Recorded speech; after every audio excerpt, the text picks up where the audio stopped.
Jesucristo, el Verbo viviente, es el único medio de salvación. Él es el centro del pensamiento de nuestra vida, la fuente y la autoridad de la doctrina. El principal propósito de la vida de Cristo fue la obediencia a los mandamientos, exaltando la ley de Dios como un reflejo de su carácter. El principal mensaje a ser predicado en el mundo, basado en Apocalipsis 14, está representado por 3 ángeles llevando el Evangelio eterno al mundo entero. Este mensaje se basa en los encantos inigualables de Cristo y declara que la hora del juicio ha llegado y llama a obedecer los mandamientos de Dios. Mediante su palabra, Dios ha comunicado a los hombres el conocimiento necesario para la salvación. Las Santas Escrituras deben ser aceptadas como dotadas de autoridad absoluta y como revelación infalible de su voluntad. Y aunque el canon de las Escrituras inspiradas está cerrado, el Espíritu Santo continúa iluminando, amonestando y confortando al pueblo de Dios a través del testimonio de Jesús, el Espíritu de profecía. El camino a la vida se traza a través de un camino angosto que debe ser recorrido con confianza a las promesas que Dios dejó a hombres y mujeres fieles que dedicaron sus vidas hasta la muerte por el Evangelio eterno. Los fundadores de la Iglesia soñaron con el día en que la revelación sería una realidad en sus vidas. Miraron con los ojos de la fe a aquel día glorioso cuando finalmente la promesa sería cumplida en la venida magistral de Jesucristo a esta tierra para recompensar a cada uno según sea su obra.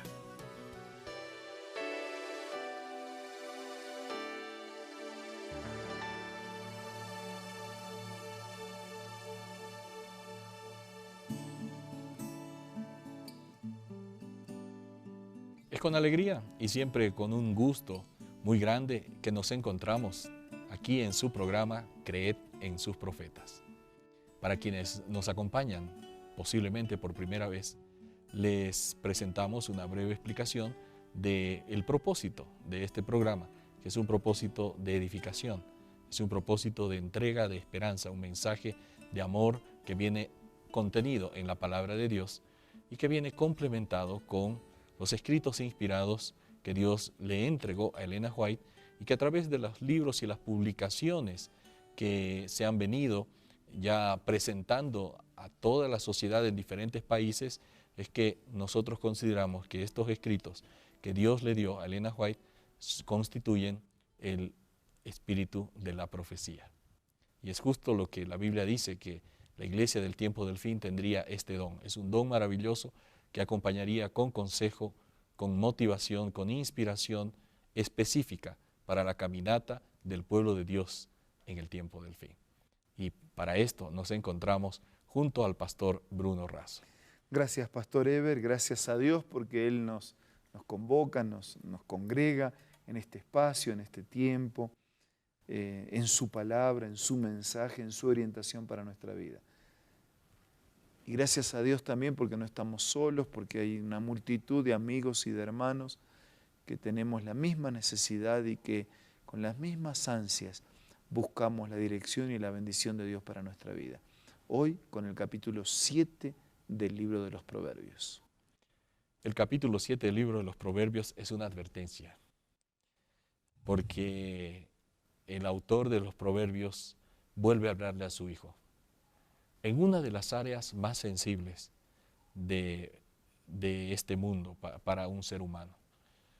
Se puede decir que mayormente para un varón, pero ¿por qué no también para una dama? Es el tema de las emociones, los sentimientos y lo que involucra la sexualidad humana. Las relaciones interpersonales que muchas veces derivan en ciertas relaciones que Dios no aprueba. Y eso justamente es lo que presenta el padre a su hijo. ¿No? Ten cuidado en quién te fijas, y más aún si es una persona de no buena reputación, si es una persona que no es tu esposa y que aún más no le correspondería tener un relacionamiento con un varón. pues se supone que ella estaría en otra relación, pero estas relaciones ilícitas no solamente corresponden a la antigüedad, a través de la historia han venido como un lazo de perdición, un lazo, una trampa para los hijos de Dios. ¿Qué nos dice Elena White acerca de cómo podemos evitar caer en esos lazos del diablo? Bueno, por eso la advertencia, ¿no? En el libro Testimonios para la Iglesia, en el volumen, en el tomo 5, en la página 56, ella dice lo siguiente: cuán despreciables son a la vista de un Dios santo los que profesan vindicar su ley y sin embargo violan sus preceptos. O sea, el que le niega totalmente no es peor que aquel que dice creer, pero no vive lo que dice creer. Claro. Traen oprobio a la preciosa causa y dan a los oponentes de la verdad ocasiones de triunfar. Nunca debieran obliterarse la marca de distinción entre los que siguen a Jesús y los que siguen a Satanás.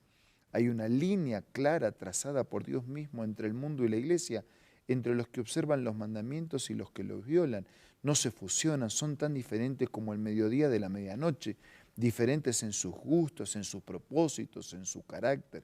Si cultivamos el amor de Dios y el temor de Jehová, rechazaremos la menor aproximación a la impureza. O sea, nosotros, recuerdo la oración de Jesús, ¿no? Claro. Nosotros somos enviados al mundo, pero no para ser parte del mundo. Claro. Por eso dice, ustedes no tienen nada que ver con el mundo, pero son enviados al mundo, pero no para ser igual al mundo. Claro. No para que el mundo nos transforme, no para que el mundo, nosotros nos adaptemos al mundo, sino para que el mundo sea transformado, para que nosotros podamos realmente ser una influencia de bien, de bendición y de propósito. Entonces es importante que el hijo de la luz viva como hijo de la luz y no como hijo de las tinieblas. Es importante que el hijo de Dios viva como hijo de Dios y no como el hijo del enemigo de Dios. Sin duda, sin duda. Ahora, utilizando una figura interesantísima de un buey, ¿no? Otra vez allí el padre, el autor de este proverbio, le está ejemplificando. Le dice, hijo mío, no hagas como un joven incauto, ingenuo, que un día vio a una mujer que lo invita, una mujer que no le correspondía. Dice, al punto se marchó tras ella, ¿no? Ni siquiera se detuvo a pensar. Y dice, como va el buey al degolladero, como va el necio a las prisiones para ser castigado. Bueno, nosotros notamos que aquí el tema de lo que está hablando es que el ceder a la tentación trae destrucción. Claro. Lutero decía que la tentación es como un pájaro que está sobrevolando sobre nuestra cabeza. Así es. O sea, mientras el pájaro sobrevuele en nuestra cabeza, no hay problema. El problema es cuando el pájaro se asienta y hace nido en nuestra cabeza. O sea que cuando la tentación se asoma, se aproxima, el problema está en ceder a la tentación. Claro. Por eso Elena de White, haciendo un comentario, dice, lo sagrado es rebajado y entretejido de tal manera con prácticas licenciosas, impuras y no santificadas, que la víctima se confunde y el templo del alma se transforma en un sumidero de iniquidad. Al principio, el confiado solamente escucha, luego recibe sugerencias acerca de las libertades que prefiere. Entonces, como va el buey al degolladero y como el necio a las prisiones, sigue las pisadas del tentador y se entrega plenamente a medida que es dirigido por él. Y yo suelo usar esa ilustración bíblica, ¿no? De que el enemigo trabaja con un lazo. El enemigo nos enlaza, nos atrapa, nos va llevando a donde él quiere, pero nos va llevando a la fuerza, nos va llevando por engaño, por simulación, por falsas promesas. Pero Dios no trabaja con lazos, porque Dios se autolimitó al crearnos, respeta nuestra decisión, espera y promueve nuestra facultad de elegir. Por eso Él trabaja, dice Jeremías, con cuerdas de amor. Uno obliga, el otro invita. Uno engaña, el otro explica. Uno nos esclaviza, el otro libera y liberta. Y es así como nosotros tenemos que distinguir entre la manera de trabajar de Dios y la manera de trabajar del enemigo de Dios. Así es. Y es así como nosotros tenemos que también ser agradecidos por la forma en que Dios trabaja y aprovechar esa manera en que Él se aproxima a nosotros y hacer un buen uso de la libertad que Dios nos ha dado. ¿Sabes? Es ver que algunos confunden libertad de libertinaje. Claro. Porque la verdadera libertad es responsable. La verdadera libertad tiene principios. Porque si no es un libertinaje, si yo tengo libertad de hacer lo que quiero y al hacer lo que quiero interrumpo tu libertad, no tengo libertad. O sea, porque mis derechos terminan donde comienzan los tuyos. Entonces, tenemos toda la libertad que queremos para elegir hacer el bien, pero no tenemos toda la libertad que queremos para hacer el mal. Bueno, el diablo va a trabajar siempre para llevarnos hacia el mal, siempre. Pero como otras veces yo he mencionado, entre lo blanco de lo puro y lo negro de lo impuro, hay una cantidad de grises. El gris tan clarito que parece blanco y el gris tan oscuro que parece negro. Pero los grises están todos contaminados. ¿Es aquí o es allá? ¿Es con Dios o es con el enemigo? Y ojalá todos podamos elegir sabiamente todos los días. Quisiera cerrar con esta idea que el Señor nos está dando una gran advertencia. No hay tonos de blanco. ¿No? Todo lo demás que no es blanco puro ya es una mezcla y eso es un peligro. Lo que no entendió este joven de la historia, que fue siendo confundido al punto que finalmente llegó a la perdición. Y eso para nosotros es una advertencia, queridos amigos. Necesitamos consagrar nuestra vida completamente a Dios. Vamos a ir a un espacio, un consejo importante y enseguida volvemos. Hola, ¿quieres escuchar una cita acerca de la música? Así como los israelitas cuando andaban por el desierto alegraron su camino con la música del canto sagrado, Dios invita a sus hijos de hoy a alegrar por el mismo medio su vida de peregrinaje. Pocos medios hay más eficaces para grabar sus palabras en la memoria que el de repetirlas mediante el canto. Y esa clase de canto tiene un poder maravilloso. Esta cita puedes encontrarla en este libro hermoso, La Música, escrito por Elena G. de White. Te invito a que sea parte de tu biblioteca personal descargando la aplicación Elena G. de White del App Store o del Play Store.